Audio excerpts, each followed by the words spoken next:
Assalamualaikum warahmatullahi wabarakatuh. Alhamdulillahi rabbil alamin wa bihi nasta'inu ala umuri dunya waddin wassalatu wassalamu ala asyrafil anbiya'i wal mursalin wa ala alihi wa sahbihi ajma'in. Rabbi shrah li sadri wa yassir li amri wahlul 'uqdatam min lisani yafqahu qawli. Rabbana anfa'na bima 'allamtana wa 'allimna bima yanfa'una wa zidna 'ilma. Subhanaka la 'ilma lana illa ma 'allamtana innaka antal 'alimul hakim. Jamaah yang sama-sama dimuliakan Allah Subhanahu wa taala. Pada pagi ini insyaallah kita melanjutkan salah satu kewajiban kita yang insyaallah ini bagian daripada untuk menjadi hamba Allah yang terus bertakwa, meningkatkan kualitas keimanan kita, serta kita semuanya memperkokoh kehidupan kita dengan ilmu dan amal-amal kita tentunya berharap diterima oleh Allah Subhanahu wa taala. Mudah-mudahan apa yang telah kita dapatkan menjadi bekal ilmu yang bermanfaat untuk diri kita serta keluarga kita semuanya. Shalawat serta salam sama-sama kita curahkan kepada Rasulullah Sallallahu Alaihi Wasallam yang mana sampai hari ini kita masih merasakan nikmatul iman wal Islam yang Rasulullah Sallallahu Alaihi Wasallam perjuangkan, ya, sehingga beliau menjadi qudwah dan menjadi uswah, ya, uswah bagi kita semuanya, menjadi teladan. Ya, kalau uswah itu sudah komplit, contohnya perbuatan dan perkataan ada semuanya di diri Rasulullah Sallallahu Alaihi Wasallam. Mudah-mudahan kita semuanya masih bagian daripada umatnya yang dicintai dan kita mendapatkan syafaatnya. Amin ya rabbal alamin. Di pagi ini insyaallah kita akan membahas, saya sengaja membahas di luar tema. Mungkin sebagian sudah membahas ini, tapi mungkin dari pembahasan ini dari sisi yang berbeda. Yang akan kita bahas adalah peristiwa Isra wal Mi'raj. Peristiwa ini bukan peristiwa biasa saja. Isra wal Mi'raj ini, kalau dalam bahasa Arab dikatakan khariqul 'adah. Jadi peristiwa di luar nalar, peristiwa yang sangat luar biasa dan tidak pernah terjadi kepada siapapun, hanya kepada diri Rasulullah Sallallahu Alaihi Wasallam. Nah, ini adalah tantangan bagi kaum orang yang beriman, karena secara logika nggak diterima. Masa iya jalan semalam dari Mekah ke Masjidil Haram ke Masjidil Aqsa? Kalau antum pakai akal, kira-kira sampainya butuh berapa hari? 2 minggu? Nggak mungkin. Kalau naik kuda aja kira-kira butuh berapa bulan? Itu kalau jalan kaki, apalagi. Nah, secara nalar logika kita nggak nerima. Nah, makanya ujian bagi kaum orang yang beriman. Karena hanya yang membenarkan peristiwa ini satu-satunya hanya Abu Bakar As-Siddiq yang membenarkan. Ini kan terjadi setelah Siti Khadijah wafat. Sudah peristiwa ini sedih karena terjadinya di tahun kesedihan. Nabi Muhammad itu sangat sedih sekali, ya, sangat sedih karena ditinggalin orang-orang yang dicintai. Maka Allah ngajak Nabi Muhammad jalan-jalan. Nah, itu kalau kata guru-guru kami, punya anaknya sudah boring di rumah, ya, harus diajak jalan-jalan, refreshing. Ya, kalau kita mah dibawanya touring ya. Ngajaknya ke mall, ya, bukan refreshing. Ya, ketemu sama yang lain kalau ke sana. Masya Allah. Nah, Nabi Muhammad hiburannya itu, Pak. Jadi saat sedih tahu. Dan di bulan ini itu ada peristiwa juga yang lain, bukan hanya Isra wal Mi'raj. Tahwilul kiblah. Perpindahan kiblat dari Masjidil Aqsa ke Masjidil Haram atau ke Ka'bah. Karena memang kiblatnya pertama di Masjidil Aqsa. Gelisah hati Rasulullah, gelisah karena pemeluk agama Islamnya banyak di Mekah. Bagaimana mau ke Masjidil Aqsa? Makanya di surah Al-Baqarah juz kedua itu, qad nara taqalluba wajhika fis sama' falanwalliyannaka qiblatan tardaha fawalli wajhaka syatral masjidil haram haitsuma kuntum fawallu wujuhakum syatr. Jadi sudah ada rasa kegelisahan dalam hati, tidak terungkap kepada Allah.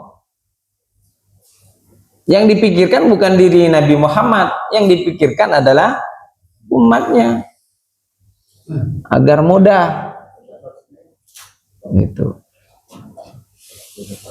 Ya, ternyata dikabul juga sama Allah, berubah perpindahan kiblatnya dari Masjidil Aqsa ke Masjidil Haram.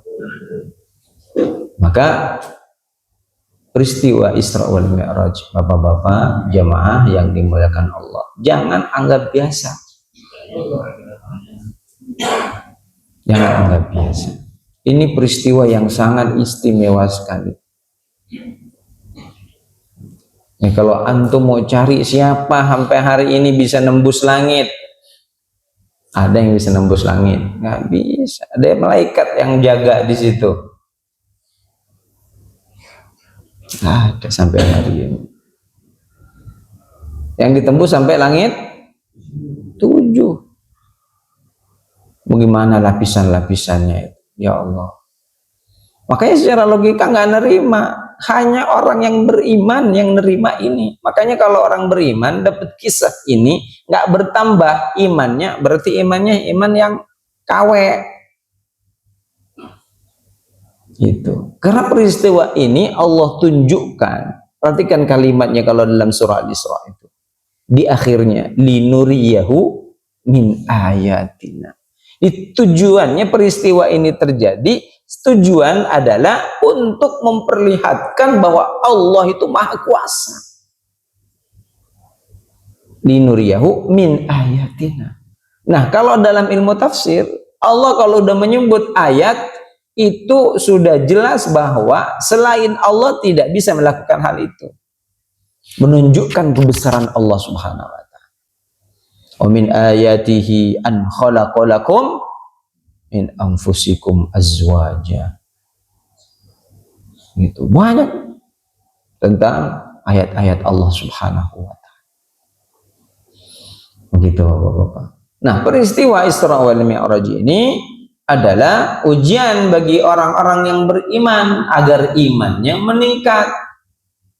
Sesuatu yang tidak dicapai oleh nalar kita, oleh akal kita, sengaja Allah buktikan. Allah ingin menyampaikan secara tidak langsung kepada kita, saya bisa berbuat seperti itu. Buktinya bagaimana? Inilah firman Allah, subhanalladzi asra bi'abdihi. Ini dalilnya. Gitu. Nah, lalu bertanya, Di awal ayat kita nih yang kita baca, yang akan kita bahas, subhanallazi asra bi'abdihi lailan minal masjidil haram ilal masjidil aqsa alladzi barakna haulah linuriyahu min ayatina innahu huwas samiul basir. Satu ayat, nggak usah sampai satu surah. Satu ayat ini nggak cukup 2 pertemuan kalau mau kita bahas. Baik dibahas dari tatanan bahasanya, penggunaan kata-katanya. Itu. Jadi Allah itu udah sangat indah sekali. Al-Quran itu sangat luar biasa. Ya, maknanya satu kata saja bisa berapa? Ya, subhana. Pertanyaannya, kenapa Allah mengawali ayat ini dengan kalimat subhana? Kok nggak dipakai alhamdulillah? Ya kan? Nabi kan harusnya kalau secara logika habis jalan-jalan diajak oleh Allah, pulangnya berarti bilang alhamdulillah. Tapi yang dipakai Bapak-bapak, gimana cara penggunaan kalimat tasbih ini? Perhatikan. Rasulullah Shallallahu Alaihi Wasallam pernah ditanya tentang makna subhanallah. Ruwiya anin Nabi Shallallahu Alaihi Wasallam annahu su'ila an tafsiri subhanallah. Faqala tanzihullah an kulli su'. Membersihkan Allah dari segala keburukan, au min kulli nuqsanin, dari segala kekurangan. Apa yang kurang kira-kira dalam diri Allah? Ada nggak Pak? Dari sifat yang 99 ada? Nggak ada, udah komplit semua. Mulai dari Ar-Rahman sampai akhir. Yang tidak dimiliki Allah itu hanya satu. Apa Pak? Ya, pintu kehinaan. Allah nggak pernah hina selama-lamanya. Nah kalau kita ini ngantuk, tidur. Coba kalau Allah ngantuk. La ta'khudhuhu sinatu wala naum. Tidak pernah sedikit pun pernah ngantuk. Kalau ngantuk habis nih bumi ini dalam luar kontrol Allah Subhanahu wa ta'ala secara tauhid. Ya, kalau Allah yang ngantuk apalagi kita. Ya kan? Jadi masuk akal bahwa Allah melakukan atau menjadikan peristiwa ini sangat bersejarah bagi kaum orang yang beriman. Ya, itu sangat layak, udah sangat benar. Allah menunjukkan tentang kebesaran dirinya meskipun bermain di balik layar. Makanya pokoknya secara logika itu nggak mungkin, masa iya sih Allah ketemu, tapi kan ada buktinya ini. Allah menyampaikan wahyu ini, Nabi Muhammad dibawa oleh malaikat Jibril. Malaikat Jibril pun nggak sampai berhenti di langit yang ketujuh, nggak sampai mendampingi Rasulullah SAW ketika mau berjumpa dengan Allah.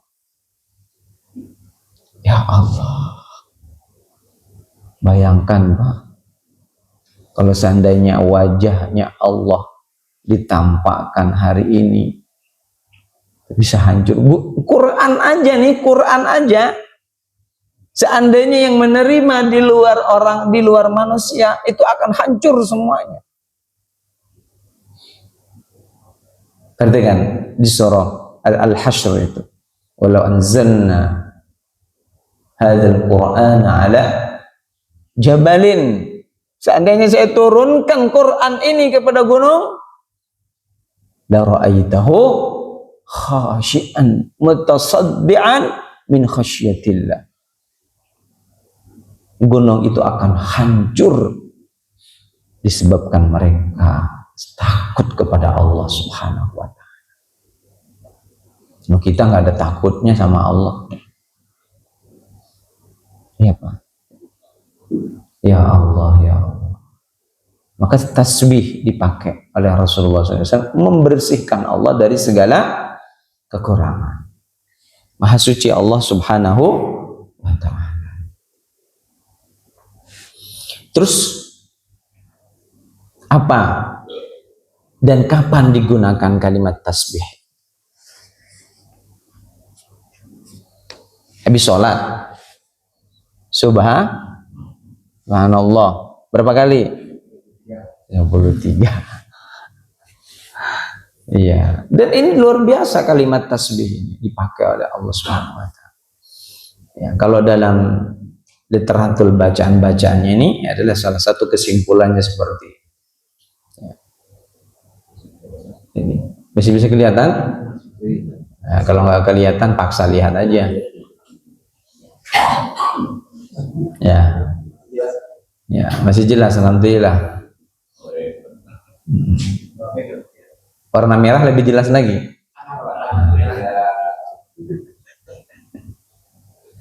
Nggak pernah buram kalau itu kayaknya. Masya Allah, alhamdulillah.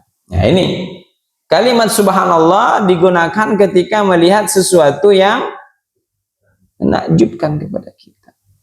Temu yang indah datang ke puncak, ya Allah ini ciptaan Allah, subhanallah.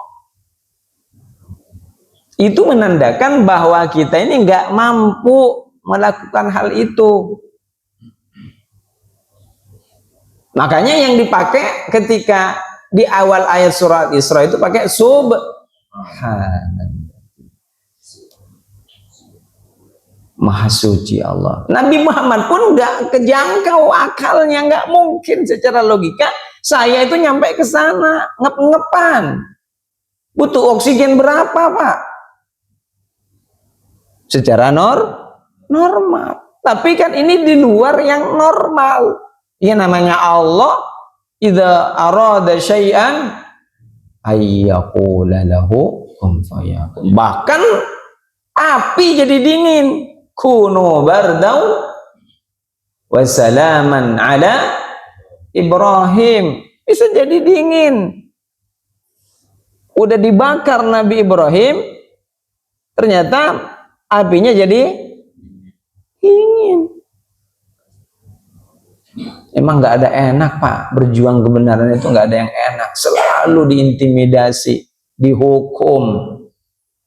Itu Nabi aja dihukum ini, apalagi kita nih, Bu. Nabi bukan, ya kan? Kalau ngambil bahasanya Ustaz tadi Hidayat, kita Nabi bukan, nenek moyang kita juga siapa? Ya kan? Keturunan kita siapa? Nggak jelas statusnya di hadapan Allah Subhanahu wa ta'ala, apakah dia mendapatkan jaminan surga atau tidak. Kalau Nabi udah jelas, udah dijamin masuk surga gitu. Jadi Nabi pun merasa saya nggak mungkin bisa nyampe ke sana kalau ngikutin akalnya yang secara normal. Tapi ini kan peristiwa terjadi karena Allah berkehendak, maka terjadilah itu.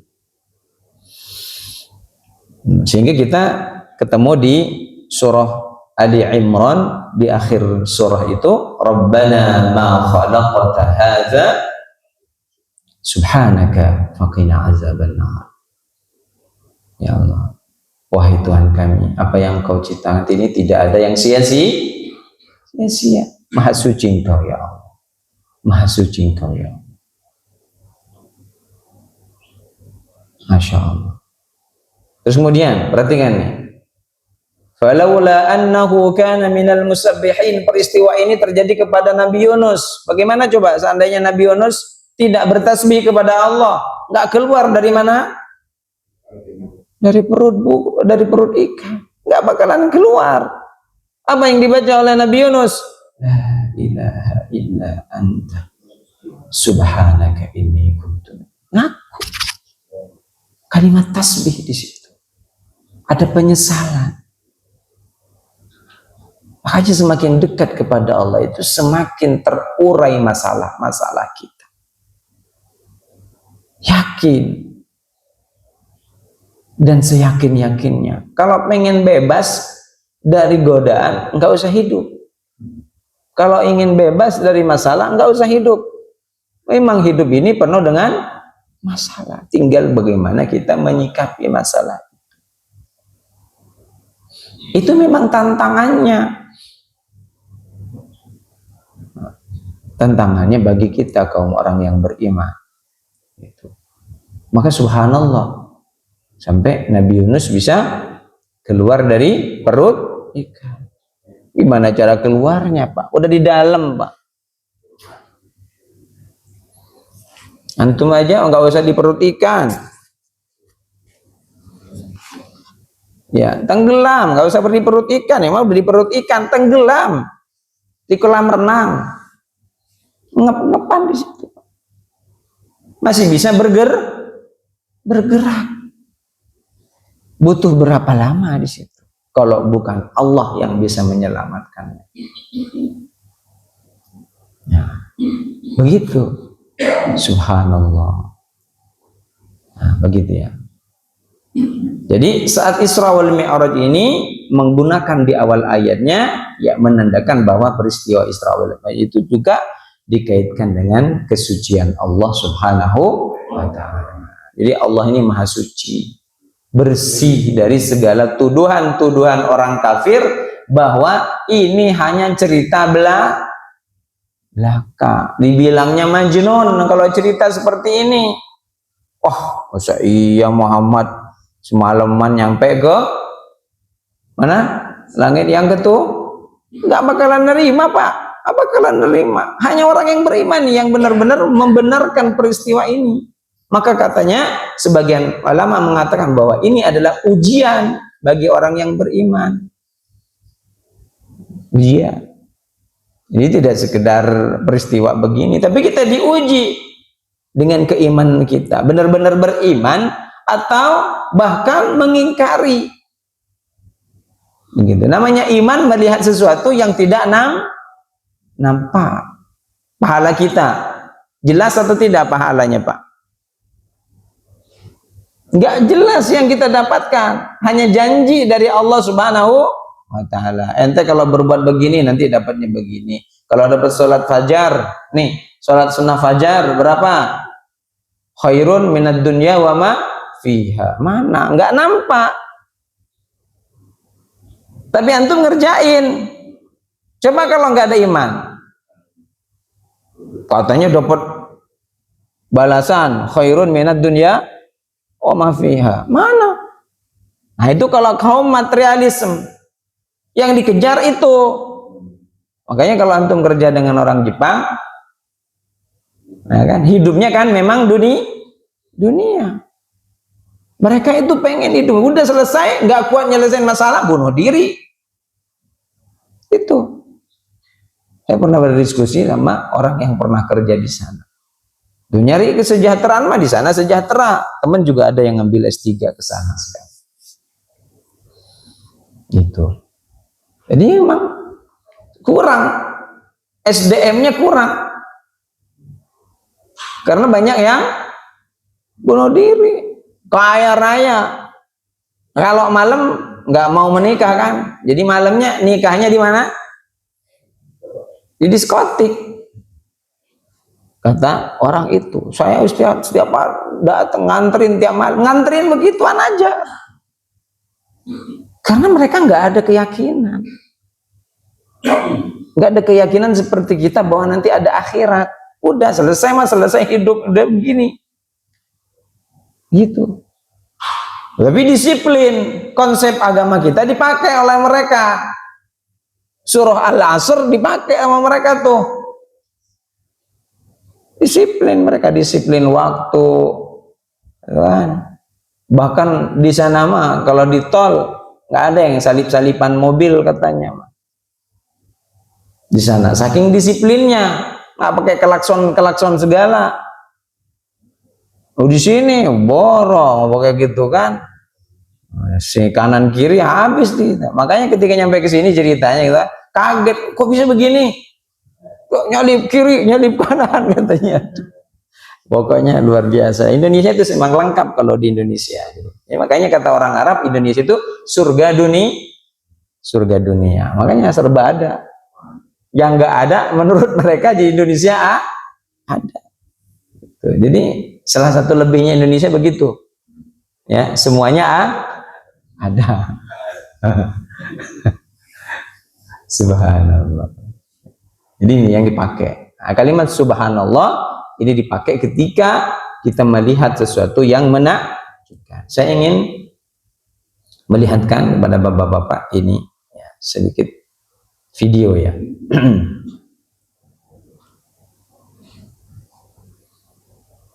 Ini bukan apa namanya, bukan sesuatu yang indah. Kira-kira kalau kita nggak keluar suaranya, karena kayaknya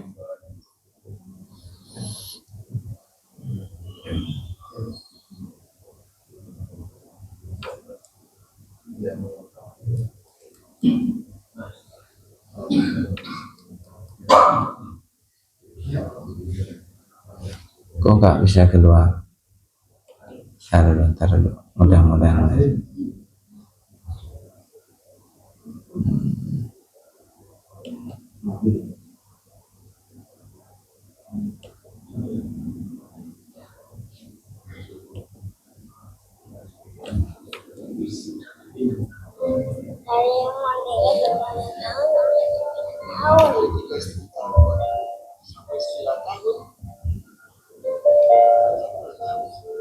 Sudah berapa juz? 30.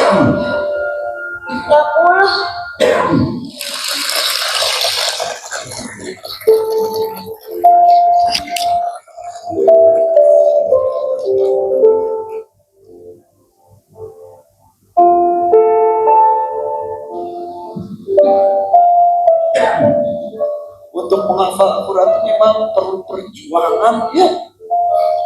Kamu berjuang menghafal sampai kurang lebih 6 tahun.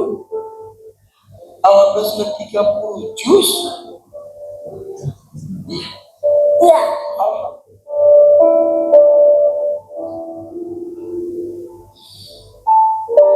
Inilah Najasa, satu peserta Hafiz Indonesia tahun ini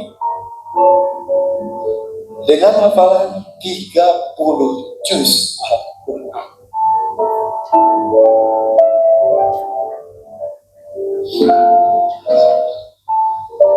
Pak, sebetulnya apa yang terjadi dengan Najah kondisi seperti ini?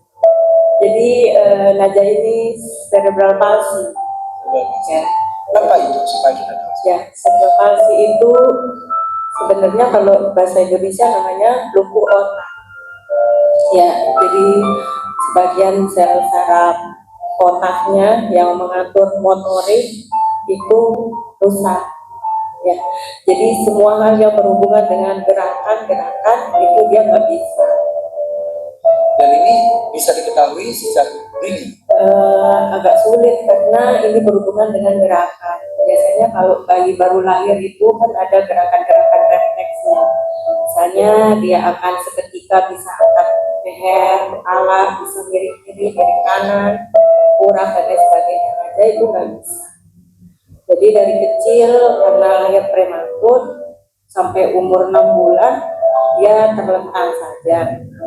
Itu kita sudah bolak-balik rumah sakit. Tapi kata dokter, anak ibu nggak apa-apa karena dia prematur. Lama kelamaan kita berpikir ini kenapa kok betul-betul masih kecilnya kok terlentang semua. Baru kepikiran ternyata pas kita angkat atau kemana-mana kita nggak sadar kalau kita selalu pegang ini lehernya, jadi lemes banget gitu. Jadi kita kemana-mana bawa lehernya gitu nggak bisa. Jadi dia mulai tegak lehernya aja bisa angkat leher itu umur 1,5 tahun. Mulai tegak lehernya. Kemudian dia mulai bisa duduk umur 2,5 tahun, bisa bangun dari tempat tidur ke duduk itu umur 3,5 tahun. Jadi itu perjuangan aja emang luar biasa. Kita pernah ada peserta 2017 Alana berbeda? Sama CP-nya, cuma Alana itu tipe yang ringan dan mungkin kurang intensif terapinya. Kalau yang Najah ini masuk kategori sedang karena udah kedua kaki dan tangannya juga kaku. Jadi dia pokoknya dikasih apapun nggak bisa diarahkan. Kelihatannya sih dia baik semua kondisi, tapi ketika kita berikan sesuatu, misalnya sendok untuk makan aja dia nggak bisa ngarahin ke mulut sesuai dengan arah sendok. Tapi subhanallah, Al-Quran ada di memori 30 juz mah. 30 juz, alhamdulillah Pak Irfan. Alhamdulillah.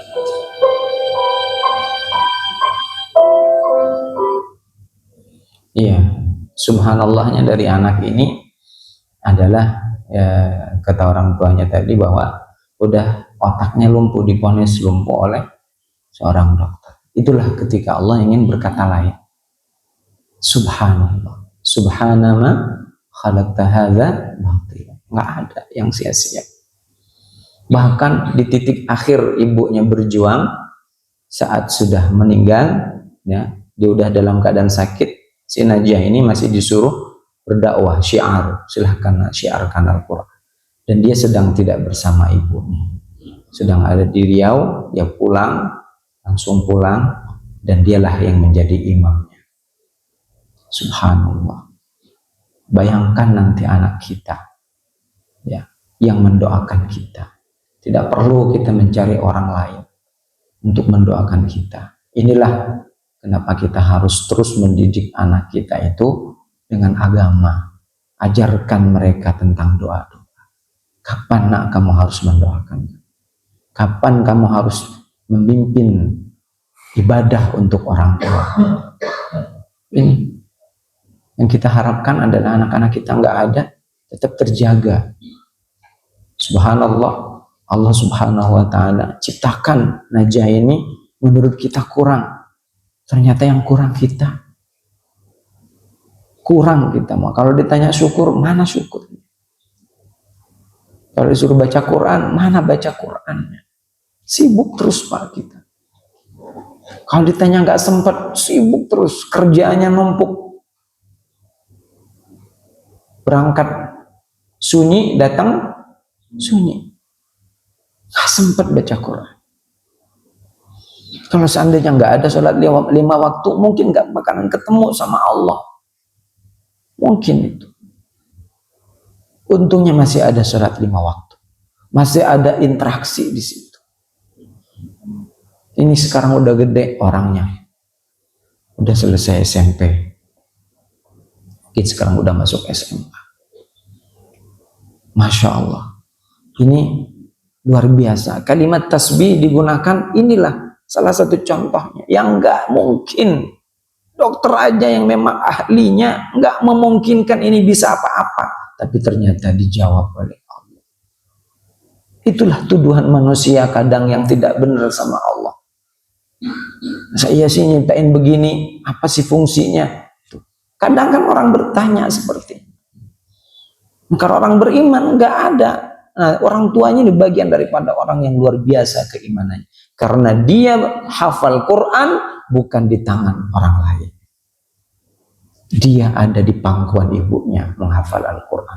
Sampai letak ayatnya, posisi ayatnya di mana, halaman berapa, maju, mundur, bisa disebutkan. Itu menandakan bahwa dia suci, bersih otaknya. Apa ketika ditanya sama salah satu peserta dia, Najah, tentang kemudahan menghafal Al-Quran. Jawabannya dia, Quran itu bukan susah. Ya, bukan susah untuk dihafal. Tapi karena orang yang menghafal Quran masih banyak maksiat, maka Qurannya tidak mau melekat ke dalam diri. Karena Quran tidak mendekat kepada orang-orang yang bermaksiat. Subhanallah. Artinya apa yang kita bisa ambil kesimpulannya? Selama kita masih banyak maksiat, Quran itu akan cepat terhindar, cepat hilang dari kita. Yang ditanamkan ke anak-anak itu bukan hafalnya, tapi rasa cintanya kepada Quran. Ini yang sangat susah untuk menumbuhkan. Kalau kita nggak mulai dari kita sendiri, susah ke anak kita, susah. Susah. Maka mari ambil kesempatan. Peristiwa-peristiwa yang Allah ciptakan, yang Allah hadirkan kepada kita, jangan hanya dilihat seperti biasa saja. Allah menghadirkan ini untuk menaikkan keimanan kita kepada Allah Subhanahu wa Ta'ala. Termasuk si Najah, Allah menciptakan Najah. Menurut orang kurang. Ternyata yang kurang kita hafal saja enggak. Kalau kita mau menghafal saja begitu susahnya menghafal. Satu ayat diulang hari ini hafal, besok kayak ngulang lagi, kayak ngafal lagi dari awal. Subhanallah. Dia nggak bisa nulis, dia nggak bisa baca kalau disuruh baca, Pak, karena prosesnya dia mendengar, ngafalnya semua hadis, udah ribuan hadis yang dihafal. Itu namanya Allah jaga ilmu itu seperti ini caranya. Allah menjaga ilmu, ulama diambil, yang alim-alim diambil. Salah satu tanda kiamatnya diambil ulamanya, datang yang baru. Nggak ada caci maki. Orang hafal dengan ayatnya, letak ayatnya, bagian mana dicaci. Nggak ada di zaman Rasulullah. Dia pengen ditampol. Orang bener-bener ini bikin orang kesel kalau udah begini. Iri kalau begitu ya kan, bukan merasa tersaingi. Aduh, saya kalau ngedengar udah ustadz ngomong begitu lagi, aduh ya Allah, rasanya dengki. Gak ada di dalam dirinya kecuali merasa benar terus. Udah tahu Nabi Musa aja ditegur sama Allah gara-gara merasa lebih pinter, kelasnya Nabi. Ini mah bukan Nabi, ustadz biasa, belum dapat jaminan surga. Itu konsepnya yang salah. Allah yang dimuliakan Allah Subhanahu wa Ta'ala. Ayo kita belajar ya dari semua peristiwa ini yang Allah hadirkan kepada kita. Jangan hanya sekedar begitu saja, tapi jadikan itu semua pelajaran. Bagaimana dengan kita? Apakah kita termasuk orang-orang yang bersyukur atau malah kufur terhadap nikmat Allah Subhanahu wa Ta'ala? Bahkan dia belajar sholatnya nggak sempurna dengan kita karena nggak bisa berdiri. Sujud nggak bisa sujud dia. Posisinya sama semuanya, mau ruku mau sujud hampir sama. Masya Allah. Yang paling menakjubkan, dia masih bisa memimpin orang tuanya saat dia di waktu terakhirnya, saat orang tuanya meninggal, ibu. Ya, itu. Jadi kami ngebayangin gimana nanti anak kita tuh jadi imam sholat kita. Bukan ustadz. Yang lebih afdal itu anaknya sendiri. Itu. Nah, itu yang harus kita ajarkan ke anak-anak kita. Kumpul bareng, makan bareng di mana, Nak? Saya pesankan kamu ya, kamu nanti yang jadi imam saya. Jadi imam kalau saya sudah meninggal atau ibunya. Baru itu ada kesan. Jangan hanya ajak makan di luar. Kasih pesan itu. Kadang masuknya di situ nasihatnya. Mungkin nggak masuk di rumah, mungkin nggak masuk di sekolah. Tapi ketika diajak makan, dia oh iya. Nasihat itu tidak semuanya hari ini bisa kita terima oleh anak-anak kita. Apalagi ngadapin anak muda, apa namanya, zaman alpha apa gimana itu sekarang?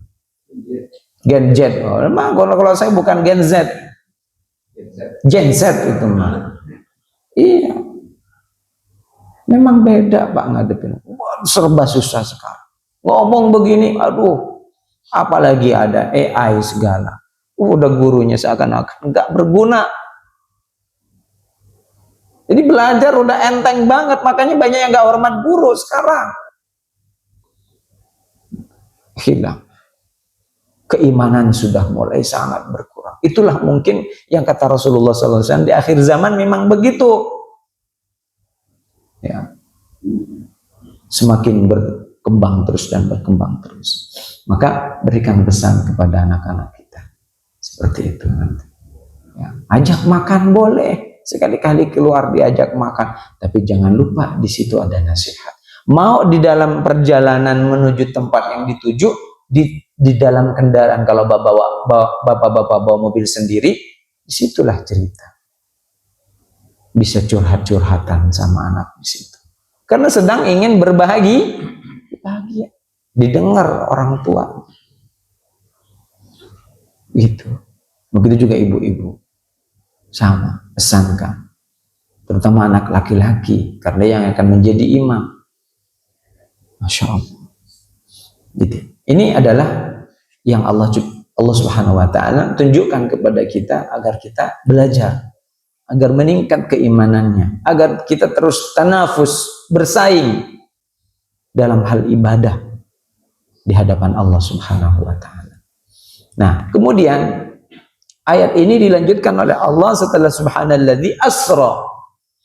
Ini asra kalau dalam ilmu nahwunya asal katanya dari sara. Sara ini adalah fi'il lazim, fi'il yang tidak membutuhkan maf'ul, objek. Udah sekedar jalan muter antum di perumahan ini semalam, namanya sara. Jalan sendiri. Dari rumah antum muter, atau pagi ini nanti habis dari ngaji nih muter aja di keliling perumahan nih.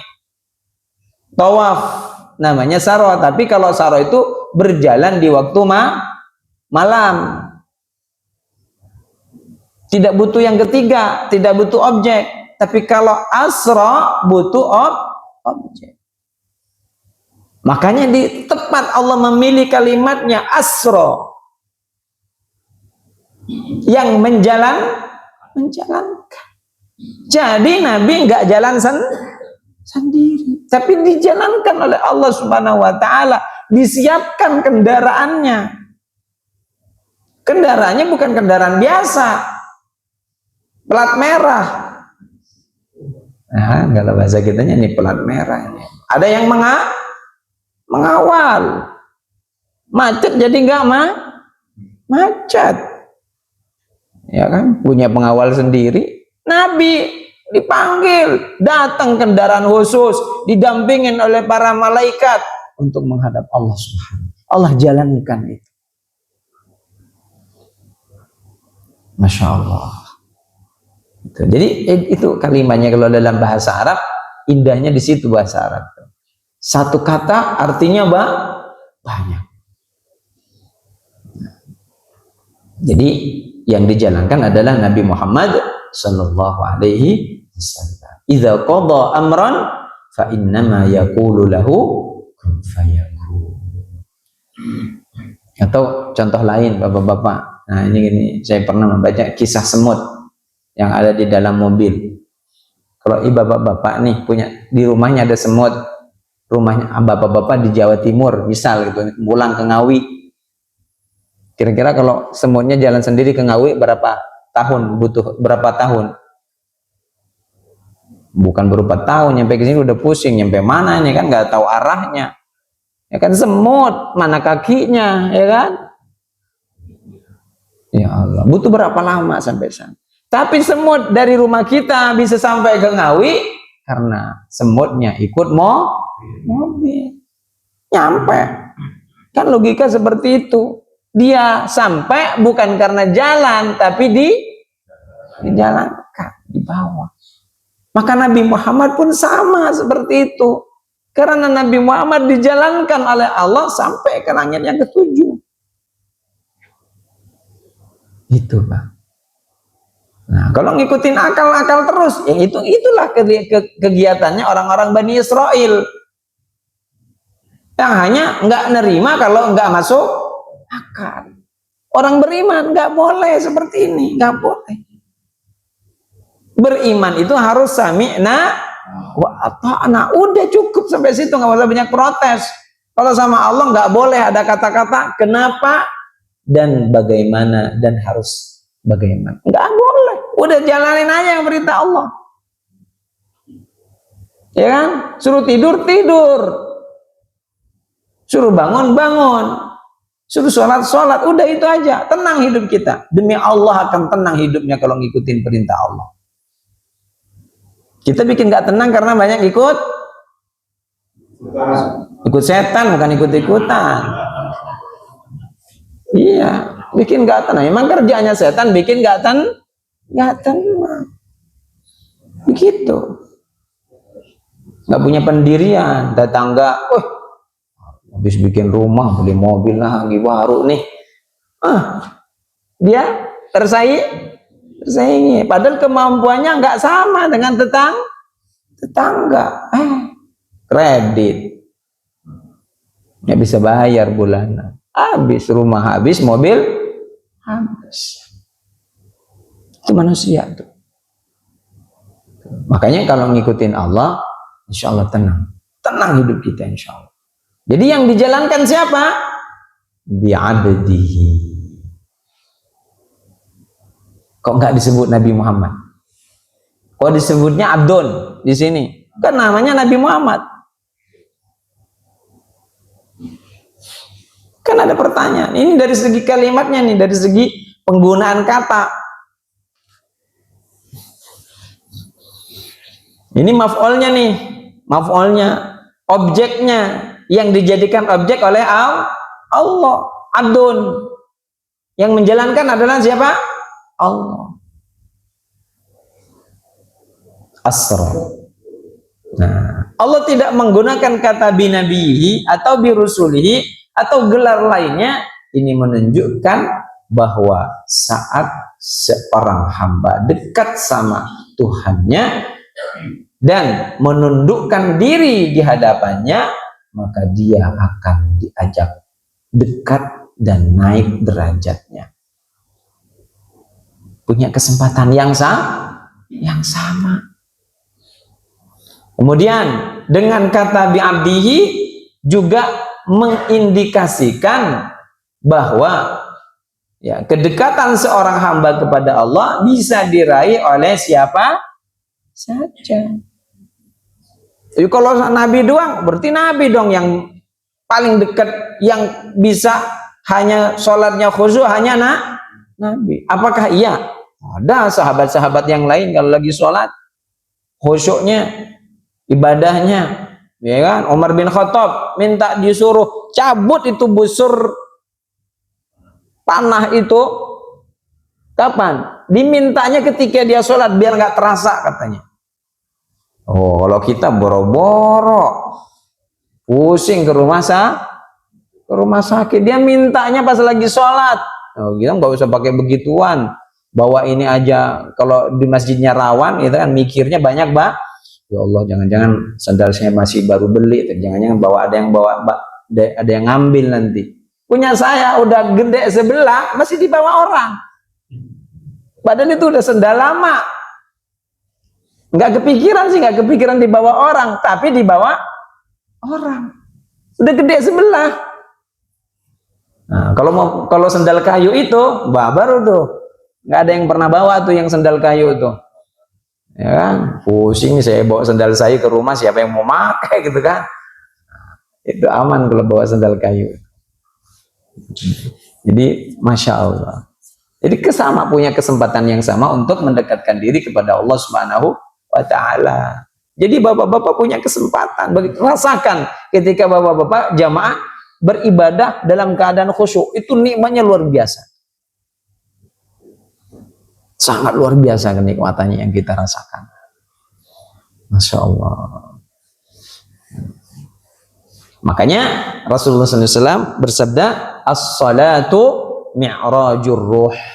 Salat itu adalah mi'rajnya seorang yang beriman. Jadi diangkat, Pak, ruh kita ini diajak bertemu dengan Allah Subhanahu wa Ta'ala, karena ruh kita ini adalah milik Allah. Punya kesempatan yang sama. Itu kalau kita bukan mi'rajnya kepada Allah kayaknya. Kalau lagi sholat mi'rajnya kepada yang lain. Banyakan dipikir. Banyakan yang dipikir. Belum lagi pekerjaannya banyak gitu kan. Dikasih waktu sholat sebentar, udah.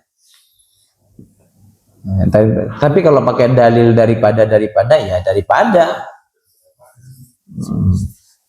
Akhirnya amalnya pun daripada. Nah ini bi'abdihi. Jadi tepat Allah memilih kalimatnya. Tidak disebut nabi, tapi abdun. Artinya abdun adalah seorang hamba. Nah kita semuanya berhak mendapatkan itu. Nah waktunya dipilih waktu malam sampai menjelang subuh. Nah, itu Nabi Shallallahu Alaihi Wasallam menjalankan Nabi di waktu malam, tapi Allah masih menambahkan kata Laila. Nah, mengapa disebut ditambahkan Laila sedangkan Asra itu sudah orang yang berjalan di waktu malam yang dijalankan? Nah, salah satu jawabannya untuk menegaskan bahwa kedekatan hamba sama Allah selain saat sujud maka juga dilakukan di malam hari seperti Isra'ul Mi'raj. Kemudian nih perhatikan nih peristiwa-peristiwa yang lainnya di malam hari. Ya. Seperti malam saat menerima wahyu. Terjadinya malam hari apa siang hari? Kebayang nggak Nabi itu dari Mekah menuju ke gua yang udah umroh, kira-kira butuh berapa jam ke sono? Naiknya saja ke gua Tur itu yang di atas butuh berapa jam ke atas? Nggak cukup sejam, Pak. Naik ke atas itu dulu nggak ada tangga, sekarang udah dibikinin tangga, udah enak. Dari mana memulainya? Udah batu gede-gede, ya kan? Naik ke atas. Uzlah Nabi Muhammad SAW. Itulah yang terjadi kepada Rasulullah SAW. Ingin mencari cintanya Allah Subhanahu Wa Taala. Ingin meraih cintanya Allah Subhanahu. Disitulah Nabi menerima wahyunya. Jadi kalau Nabi menerima wahyu itu gemetar. Saking beratnya menerima wahyu itu.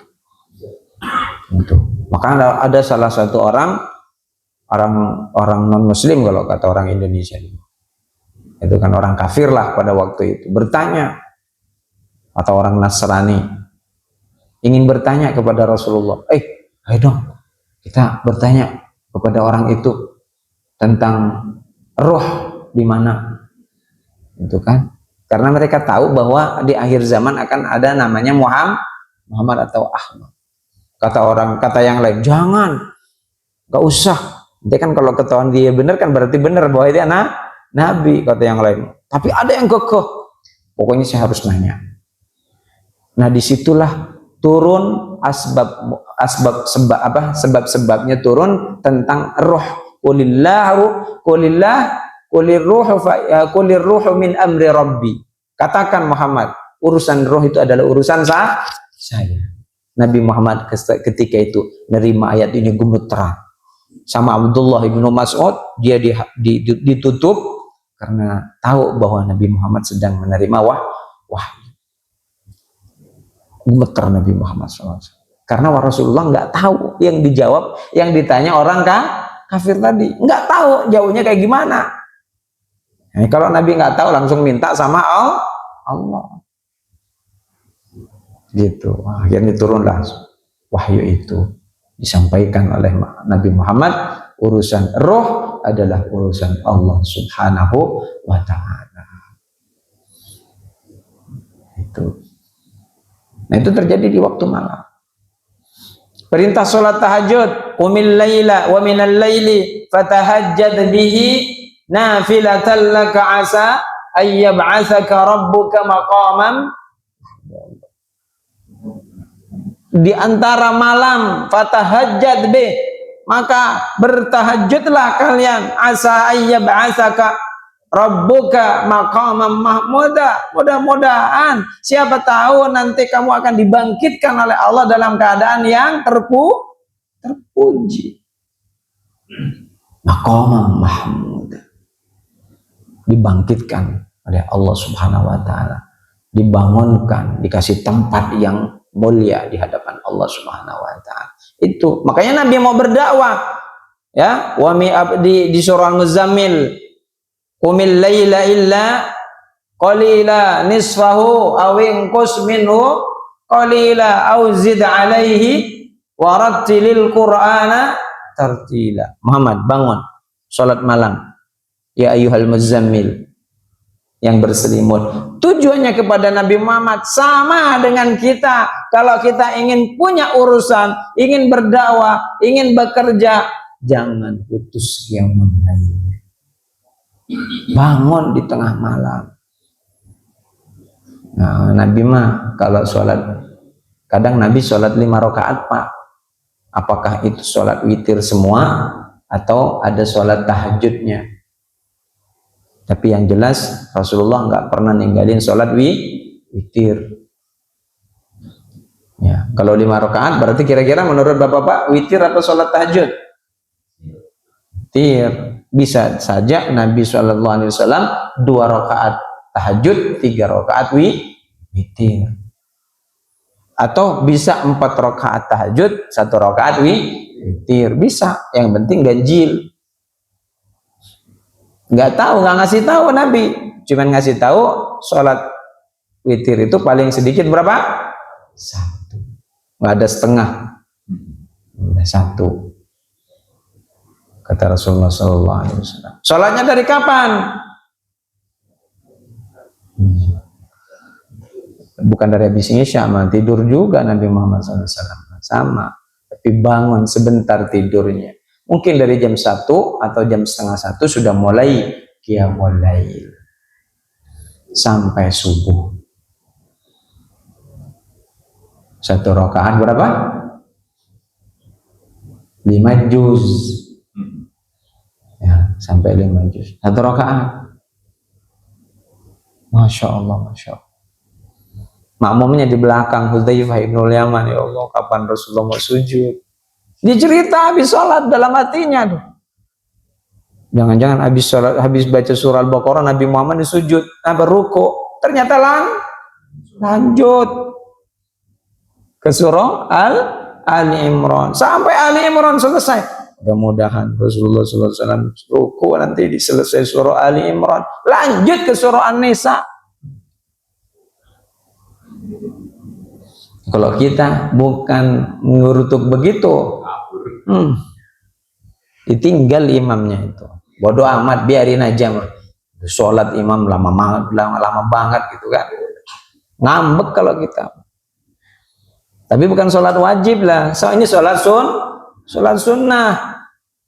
Kalau sholat sunnah itu memang yang lama, yang lebih bagus, yang lebih afdol. Bukan yang 7 menit selesai, 23 rakaat. Paling dahsyat sedunia itu. Ya. Udah ngepan, Bapak juga capek. Saya sanggup di sini 7 menit. Nggak mungkin. Kalau 23 menit mungkin masih masuk akal. 1 menit, 1 rakaat, 1 menit. 1 menit 2 salam 3 salam itu gimana? Kayak gimana itu? Ya Allah, ya Allah. Nah itu. Pokoknya lengkap di Indonesia Pak. Yang nggak ada di dunia ada di Indonesia. Sampai ke sholat tercepat ada di Indonesia.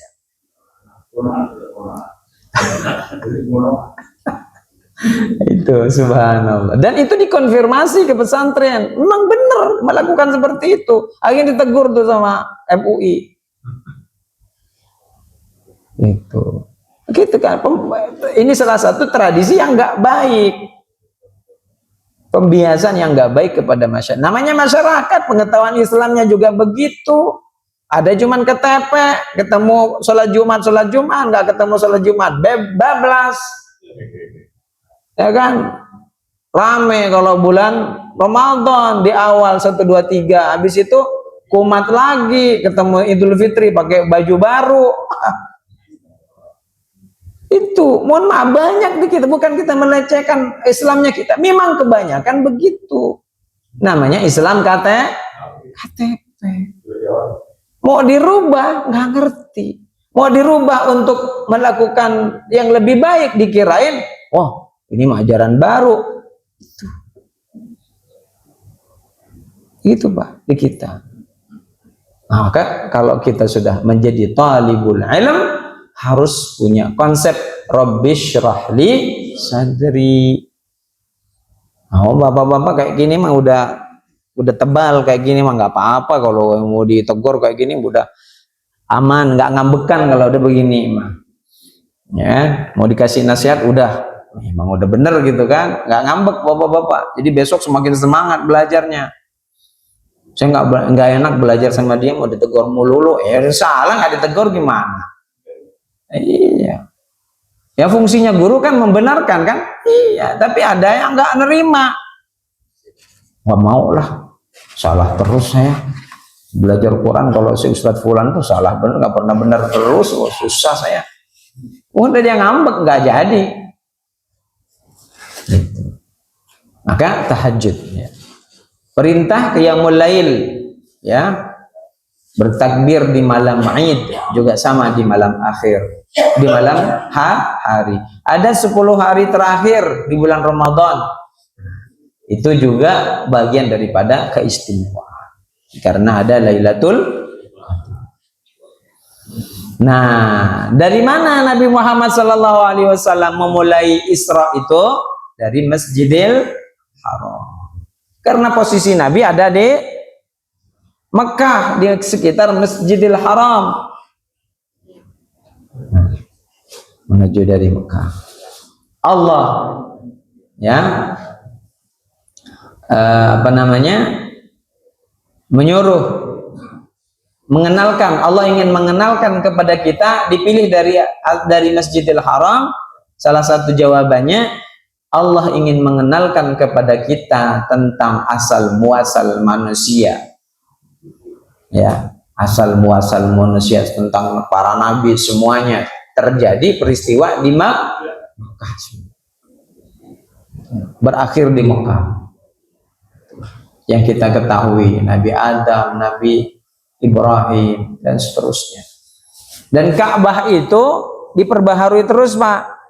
Dulu bukan seperti ini mah yang terakhir dari mulai Khalifah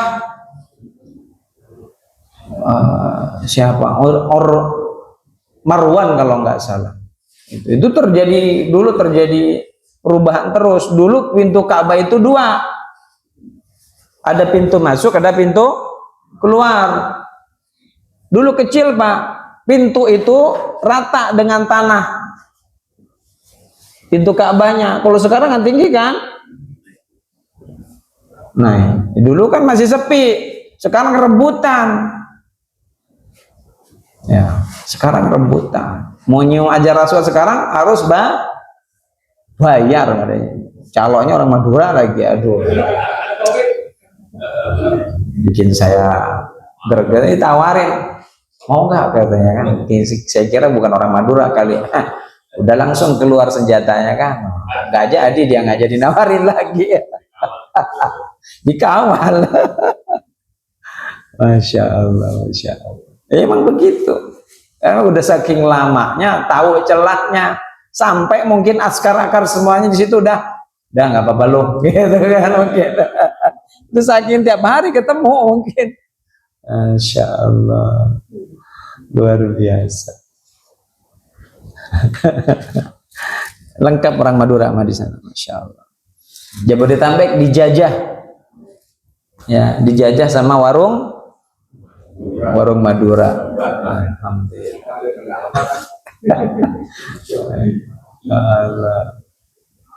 Benar-benar salut Pak saya. Padahal itu bukan di satu komando loh, bener. Warung Madura itu bukan satu komando, bukan, masing-masing. Tapi konsepnya sama semua. Itu. Yang jaga kalau enggak anak muda, bahkan ada yang hafal Quran. Saking susahnya mencari perputaran ekonomi setelah SMA di situ. Padahal ada yang hafal Al-Quran. Gitu. Tapi rata-rata suami istri. Rata-rata suami istri. Ya Allah, ya Allah. Tapi adanya apa namanya, di kampung apa namanya, sekarang kan pabrik rokok bukan hanya gudang garam ya sekarang itu kan, udah merajalela pabrik rokoknya sekarang udah banyak. Nah itu di kampung setiap rumah itu tiap hari kerjanya kalau udah selesai dari sawah ya ngerjain bungkus rokok. Bungkusnya 1000, minimal sehari 2 hari dapat 1000 bungkus. Itu nanti dikirim. Jadi per rumah itu yang ngerjain rokoknya sendiri di pabriknya ada. Itu, masya Allah. Nah, jadi bukan apa namanya. Saya termasuk prihatin kalau anak-anak udah hafidz Quran jaganya toko begitu ya, karena sange emang susah nyari kerjaannya, susah gitu. Saya nggak rela gitu kalau ada orang hafal Al-Quran ya ujung-ujungnya ngejaga toko. Ya setidaknya orang ini dimuliakan, kasih tempat gitu. Itu gimana lagi kalau nggak ada pilihan, ya kan? Ya udah terpaksa. Apa yang harus kita lakukan, dia lakukan. Nah, Allah memilih dari Masjidil Haram ini untuk mengenalkan seluruh para nabinya, ya, para nabinya. Sejarah maksudnya, mengenalkan sejarahnya, ajaran-ajarannya, syariat-syariatnya. Yang cocok untuk Nabi Muhammad apa? Nah, diambil. Yang nggak cocok ditinggal. Makanya ada di dalam surah Al-Baqarah ya, di akhir juz 1 itu hampir terakhir, manansakh min ayatin aw nunsiha na'ti bi khairin minha aw misliha. Saya tidak hapus, saya tidak ganti Al-Qur'an itu, undang-undangnya, aturannya saya nggak ganti kecuali mendatangkan yang lebih baik. Ya, kalau nggak cocok berarti nggak usah dipakai nih undang-undangnya khusus untuk umatnya Nabi Muhammad. Kita bikin lagi mana yang lebih tepat. Itu Quran tuh udah nyusun semua. Nggak usah repot bikin undang-undang kalau udah ngerti Al-Quran, karena udah pasti patuh. Ya, nah kita bikin undang-undang terus, anggaran miliaran, nggak tahunya hanya mementingkan kelompok. Kalau Allah nggak ada, siapa yang mau dipentingkan kalau Allah? Keselamatan kita semua agar kita nanti kembali dalam keadaan selamat.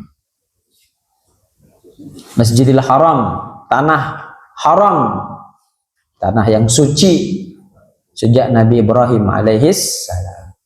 Jadi Nabi Ibrahim, mulai dari Nabi Adam ini sudah ada Ka'bah, Pak, cuman kecil. Tuh, nanti diperbaharui lagi sampai sekarang murabba menjadi segi 4 sekarang itu saking perbaharui lagi.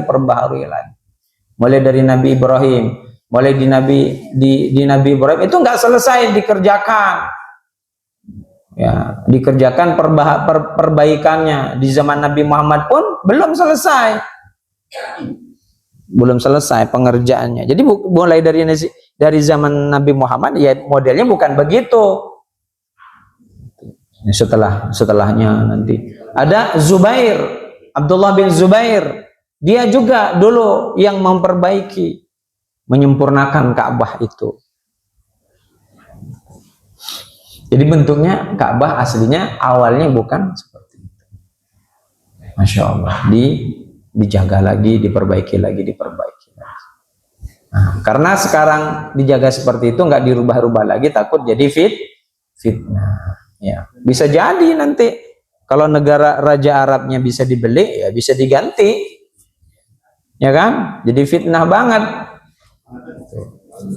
Seandainya bisa dibeli. Nah, kenapa ke Masjidil Aqsa?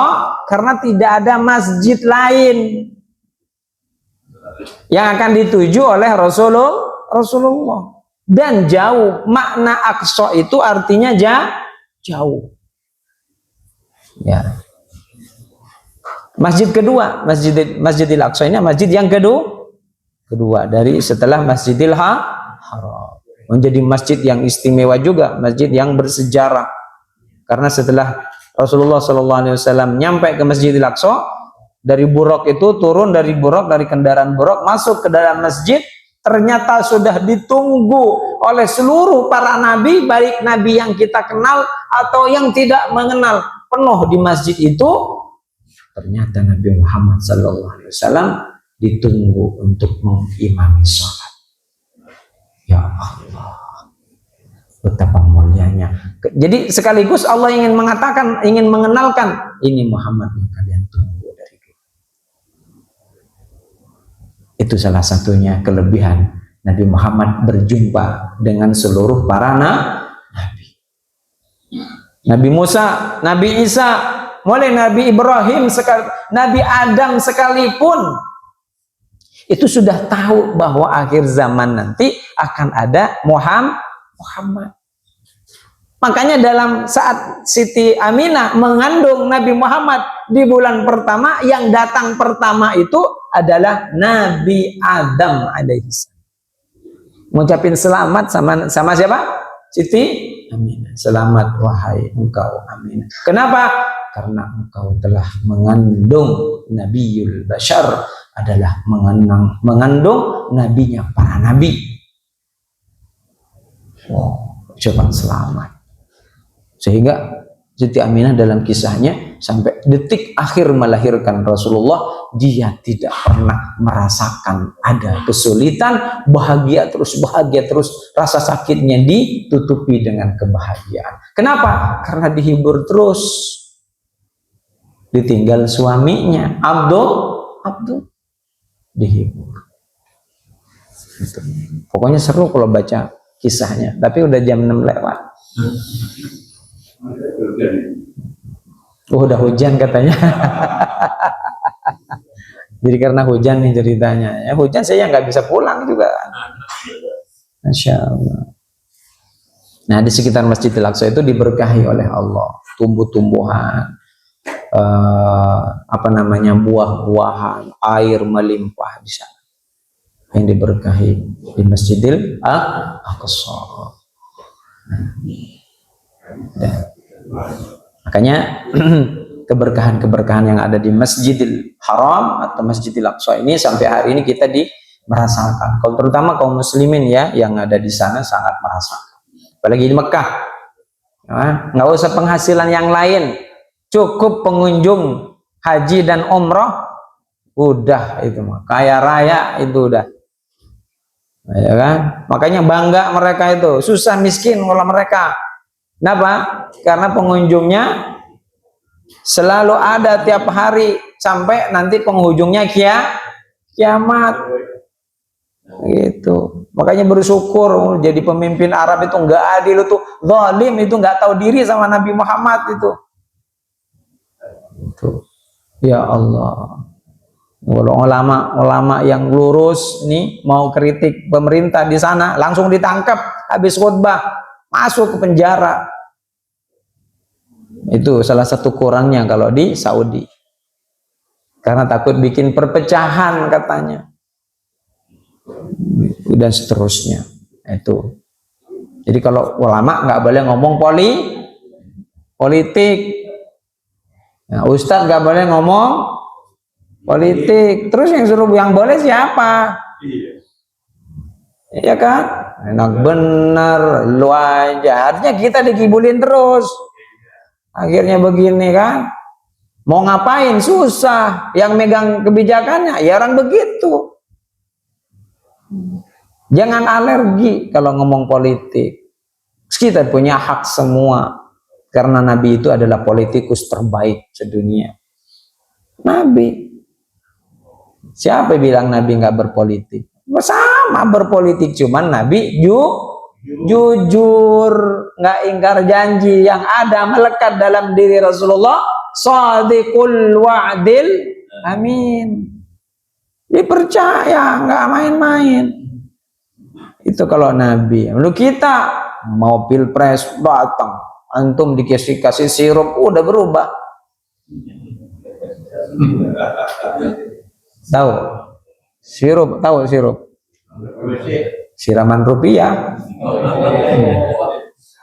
Ya, bukan serangan pajar lagi, harus dirubah menjadi sirup sekarang. Ya, lagi datang ke kampung-kampung, berani beli 1 juta. Udah, sama aja, saya mah milih nggak milih juga sama aja, mendingan ambil aja 1 juta. Ya udah, begitu terus ke negara kita ini nggak bakalan berkembang. Mustahil 20 berapa? 2000 berapa? 45 menjadi Indonesia emas dari mana? Nggak percaya saya, termasuk yang optimis kalau masih perilakunya seperti ini. Iya, kecuali pendidikannya diperbaiki, kejujurannya ditingkatkan, bisa. Gitu. Ada orang baik dimusuhin, ya, dimusuhin. Memang udah menjadi karakter susah, Pak. Menjadi karena saling mengikat soalnya. Ente kena, lo kena juga lo. Begitu negara kita. Kalau saya bicara seperti ini, satu ada sering komunikasi, bahkan baik dari polisi. Kira-kira punya teman polisi yang jujur cerita, ya Allah Ustaz begini, saya pengen resign dari dulu Ustaz, cuman gak dikasih. Kalaupun saya resign, nanti cari pekerjaan yang lain yang cocok dengan saya. Dia adalah polisi yang sangat jujur sekali. Ya Allah, itu kalau bicara di polisi, semua tatanan sama Ustaz. Gitu. Jadi orang dalam aja ngomong begitu. Yang kita nih yang orang luar gak ngerti, dikibulin mulu. Iya. Kalau ngomong begini ini dikirain fitnah, padahal itu mah bener fakta. Gitu. Jadi kita, ya Allah, kok bisa? Jadi nggak sabar-sabar itu bener-bener. Yang orang dalamnya nggak sabar, apalagi orang luar. Jadi inilah musibahnya di kita. Selama kita belum bisa siap dengan perubahan yang lebih baik, kitanya bisa menjaga diri, gitu kan? Wah, itu susah. Ya, Indonesia emasnya susah. Ya bukan berarti optimis, kita mau optimis tetap. Tapi kalau perilaku itu masih banyak, sangat susah. Ya, nah, mudah-mudahan dengan peristiwa-peristiwa yang Allah kirimkan kepada kita, buktikan kebesaran Allah kepada kita ini, kita tidak hanya sekedar beriman, tapi iman kita meningkat dan terus mencintai Allah, dan kita rela berkorban di jalan Allah Subhanahu wa Ta'ala. Tegakkan li'i'la'i kalimatillah. Berjuang karena kita ingin menegakkan kalimat Allah Subhanahu wa Ta'ala. Insya Allah akan menjadi baldatun thayyibatun wa rabbul ghafur. Itulah cita-cita kita semuanya. Insya Allah Islam akan kembali jaya kelak di kemudian hari. Mungkin kita yang nggak merasakan, tapi anak cucu kita nanti yang akan merasakan itu. Demikian yang bisa saya sampaikan untuk malam ini. Malam ini kadang-kadang tadi banyak bahas malam soalnya. Ke bawah malam. Ya, taunya udah jam 6 lewat. Udah waktunya sholat duha. Tapi masih ada yang mau ditanyakan atau langsung ditutup? Jangan susah-susah.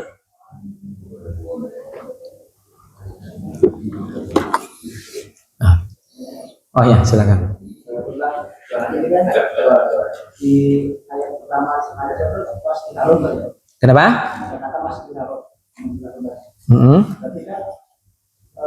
Di waktu itu kan Rasulullah masih di Mekah. Belum hijrah Nabi. Apakah di waktu itu Mekah itu atau Ka'bah itu sudah dinamakan Masjidil Haram? Iya, udah dikatakan Masjidil Haram, udah Masjidil Haram. Masih orang-orang yang karena kan peristiwa Isra wal Mi'raj ini 1 tahun terakhir Nabi mau hijrah. Di tahun terakhir di Mekah. Nah, kan 10 tahun Nabi di Mekah kan. Jadi tahun ke-10 itu peristiwanya istrinya meninggal, kemudian siapa lagi? Pamannya meninggal. Nah, disitulah sedih, namanya Amul Huzn, tahun kesedihan Nabi karena ditinggal oleh orang tercinta. Maka disitulah udah masuk ke namanya Masjidil Haram. Di Ka'bah itu udah ada. Jadi cuman tidak seperti sekarang Ka'bahnya masih bentuk mungkin masih kecil, lebih kecil lah gitu kan, lebih kecil. Nah, jadi Nabi Muhammad SAW melakukan Isra wal Mi'raj ini posisinya masih ada di Mekah, belum ke Madinah. Jadi Nabi belum berdakwah ke Madinah, belum berpindah, belum melakukan hijrah gitu. Jadi ini kan nama Masjidil Haram berarti kan itu kan sudah diharamkan untuk unsur area. Iya, masuk udah. Sudah itu sudah tahu kalau Masjidil Haram itu pakai itu. Iya, udah pastinya udah tahu Nabi Muhammad, karena itu kan udah petunjuk dari nabi-nabi sebelumnya bersejarah di situ. Ya kan? Nabi Muhammad udah tahu ini adalah bahwa Masjidil dijadikan Ka'bah, dijadikan kiblatnya kaum muslimin, kemudian ini adalah namanya Masjidil Haram yang diharamkan dan dimuliakan oleh Allah Subhanahu wa taala sampai batas-batasnya. Cuman di Fathu Mekah nanti terjadi perang di sekitar Ka'bah itu. Satu-satunya yang diperbolehkan berperang di situ karena untuk menjaga Ka'bah, karena yang memusuhinya, yang menyerangnya itu akan menghancurkan Ka'bah. Maka sama Allah diizinkan di sini. Satu-satunya yang dibolehkan oleh Allah hanya untuk Nabi Muhammad, selainnya tidak diperbolehkan. Nah, gitu. Itu namanya khususiyah untuk Nabi Muhammad SAW. Wallahu alam bishawab. Cukup? Oke, kita tutup. Subhanakallah. Asyhadu an la ilaha illa anta astaghfiruka wa atubu ilaik. Assalamualaikum warahmatullahi wabarakatuh.